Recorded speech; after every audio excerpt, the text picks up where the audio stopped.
Haven't you ever felt that subtle tug? It's like a silent invitation from the deepest chambers of our being, whispering of a truth beyond the clamour of everyday life. A place I really, really like to get to more and more often as I get older. It is a call not to seek outward, but to journey inward to the luminous core of who you truly are. This journey is contemplation, and it's an ancient art now revealed to us as a profound science of the self, a path of awakening to the sacred symphony of existence that we've been taught throughout the ages by the wisest prophets, sages, and saints. Contemplation really invites an inward journey to discover the luminous core of our being, offering profound spiritual insight. It's there and available to all of us. If only we had known, if only we had discovered this before we let the environment allow us to become depressed and anxious and stressed and hopeless for some of us, But contemplation is a transformative practice, fostering very deep awareness, deep empathy, and a shift from survival mind to thriving, which is really the core of all the work I do today, from self-realization to God consciousness. It reveals interconnectedness and the sacredness of life, encouraging us to embrace love and unlock the potential that we all have, our highest potential, through self-actualization. Contemplation really is the highest expression of our intellectual and spiritual life, a state where you're fully awake, active, and profoundly aware that you're alive. It is spiritual wonder, a spontaneous awe at the sacredness of life and being, as our teachers have taught us. It is the overflowing of gratitude for the existence and awareness of nature, of ourselves and others. It is the awareness of God, self and other.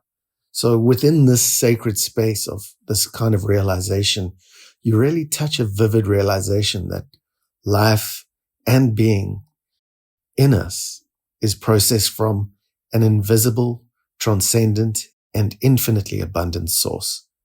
If you can't feel this, if you don't know who you are, if you are not in touch with your soul, then you need to look into the practice of contemplation and discover who you truly are, because there is only suffering when we're doomed to be closed in by the prison of personality.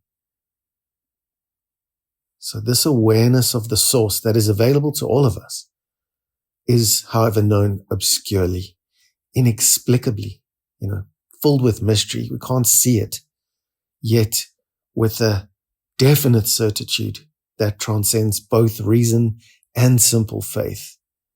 We have the capacity to understand the entire universe, the God, which sometimes we feel we cannot see.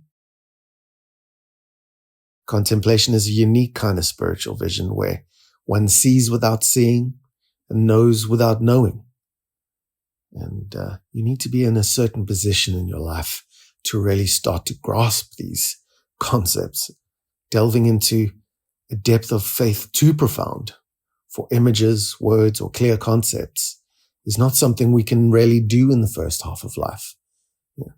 We've really got to become more conscious. We've got to go from a contracted consciousness to at least expanded consciousness to grasp who we even are. That 3-worded sentence, who am I, is really only something like contemplation can begin to answer. And from that point, it teaches us how to unknow more than know, constantly questioning answers and moving beyond fixed beliefs that no longer serve our expanded consciousness. We have ideas when we're kids and we hold on to those for our lifetimes. And even worse, we start to defend these concepts and we can become very closed when we do so. Life is always about moving through liminal spaces. It is always about understanding that everything's impermanent, and it's about getting from A to B, which is from human back to divine nature, from the masks of who you think you are to who you really are. That's what life's about. It's this unfolding or flowering of consciousness, and that's the meaning. That's what it's all about. Einstein used to teach, it is in constantly questioning that we begin to know. So when the mind no longer serves us and starts to drive us crazy with obsessive thoughts, we shift towards listening to the prayer of the heart. For more than a prayer of the mind, really, a universally relational practice that encompasses embracing the mysterious, of course, which the mind doesn't like. The mind loves certainty, hates the uncertain, hates the mysterious. It's dangerous. It could be unreal. It's not something that the mind can control, which is, of course, its job. It's the job of the entire personality. Thomas Merton was a famous monk and a profound contemplative, and he described it as a gratitude for life, for awareness, and for being in a vivid realization that life proceeds from an invisible, transcendent, and infinitely abundant source. One of the best things about this contemplative journey is it's a sacred journey, but it's not a passive pursuit, not at all. It is practical, radical, and transformative, and it fosters deep concentration. It takes specific focus and quiets the mind, the survival mind, the animalistic mind, amidst the many, many endless distractions of everyday life. Through it, we cultivate what I call contemplative intelligence, meta-intelligence. It's thinking about thinking. It is becoming aware that your thoughts are not you. And that is the contemplative intelligence, or CQ, which gives us this ability to think about thinking. And it guides us well beyond the mere survival instincts of the limbic system into the higher realms of the prefrontal cortex, where our true potential resides, in that executive functioning, that creativity. That's what we access with contemplation. So this whole journey represents for me a paradigm shift from a survival mind to a thrive mind, or body-heart mind, recalibrating our neurochemistry for healing, growth, and true enrichment, true purpose. Contemplation grounds us in empathy, or heart, or courage, by eliminating ego identities and separation perspectives that are dualistic, leading to the profound realization that there is no separation in reality, no judgment. Contemplation is the end of two, as I always say. It's the end of duality, the cessation of the divided mind, revealing the interconnectedness of all things. This holistic practice, really, this spiritual practice, if you will, allows us to compassionately connect and recreate, if you will, who we are, and allow that to emerge. It's what we've done throughout the centuries, and the best of us at least. And it is considered by some as the highest form of intelligence that a human being on this earth can possess. It's a way of seeing, praying, beholding, wondering, meditating, musing, and recognizing all at once. The spiritual awakening is a response to a universal call. It calls for all of us that is beyond words. An invitation to connect with your authentic, unconditioned, sacred self, true self, which is your inherent identity, your soul's image, your divine DNA, if you will. In this state, we come to understand that everything you do, every breath you take, is inherently sacred, and that God is mystery and life is mystery also. Through contemplation, we can take an endless, self-regulated and loving gaze at reality and the naked truth exactly as they are.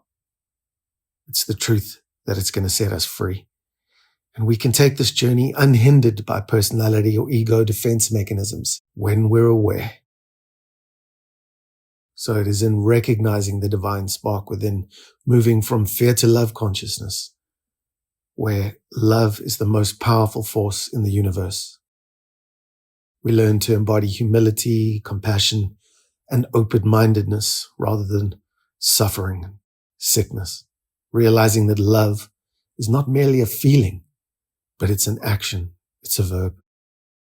By nurturing this inner wisdom, we discover that the universe is a universe, or one verse, one song, one love, and that everything is on purpose. And that's the great lie. All anxiety is caused through ideas that we are separate.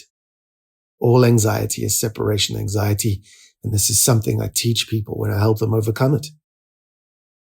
Contemplation is the end of that separation, the end of the two, the split narrative of not good enough, not worthy, disconnected from God.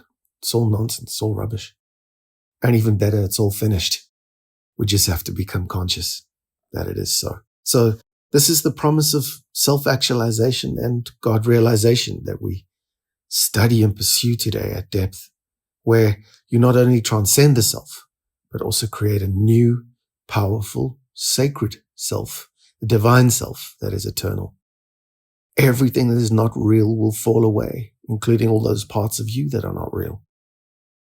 And this is the wonder of life revealed through contemplation. It's a gift of grace. It really is. It's a journey of consciously choosing to move from low energy to high, from the subconscious to the conscious, and from the certain to the uncertain, leaning into mystery, leaning into discomfort. When we accept these things in life, we get to be free. We get to stop suffering, even though pain is part of the deal. So I really invite everybody to step into the stillness of the contemplative field today. I'll meet you there, where Rumi said, out beyond all ideas of right and wrong doing, there's a field, and I'll meet you there.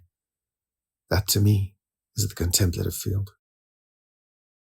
Learn to be quiet, solitary, and simply listen to the soft, guiding voice within. It's there. It's always there. And right there is where you're going to find the gentle embrace of contemplative practice, a contemplative life that you will unlock all your creativity from and move forward with boundless potential. We're really unlimited. And when we know we're unlimited, we can discover profound meaning and purpose in all of this, in all of history, in all of the present, and all of the future, and experience magic, marvel, and mystery in terms of God and His creation, which is, quite frankly, all around you. It's pretty difficult to ignore, although the frightened parts of our personality do their very best to distract and ignore. And that might be the snake's intention in the garden. Who knows? But it must all fall away. God's creation, of course, is the first Bible. It's a living, breathing reality. And it's a mirror of your own being. You've just got to be still and access a contemplative mind to start seeing it and then practice what you see. So Dostoevsky said, beauty will save the world. And he was right. Beauty, truth, and goodness are all you know on earth and all you need to know, said Keats. And he was right too. I mean, all of this allows us to creatively respond and work proactively to what could be. In other words, the mystery of the future, this world as it unfolds, an unfolding that never ever truly ends.